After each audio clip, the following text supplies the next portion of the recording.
Season চলে যাওয়ার আগে এই ভর্তা একবার না খেলে কিন্তু সত্যিই পরে আফসোস করবেন।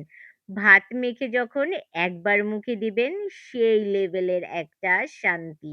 ঝাল, ঝাল এই কাঁঠালের বিচির ভর্তা কিন্তু সত্যিই না খেলে মিস করবেন।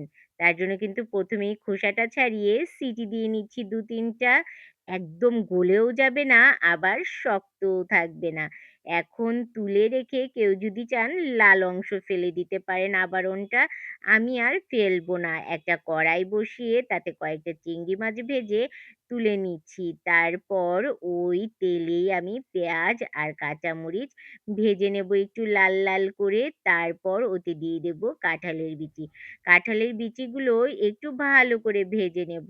সেদ্ধ করে ভেজে পেঁয়াজ রসুনের সাথে কাঁঠালের বিচিটা যখন চিংড়ি মাছের সাথে ভর্তা করবেন, সেই লেভেলের একটা স্বাদ।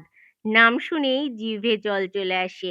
আর যদি একবার খান তাহলে তো মুখে লেগে থাকবে।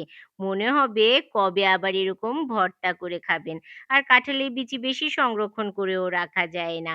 তাজা, তাজা কাঁঠালের বিচির ভর্তা কিন্তু ঝাল, ঝাল দারুণ লাগে গরম ভাতের সাথে।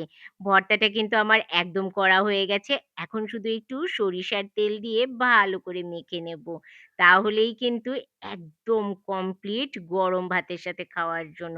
বাসায় সবাই তো বলেছে দারুণ হয়েছে ভর্তাটা। আবার কবে করবে? ফোরনের রান্নায় আবার দেখা হবে।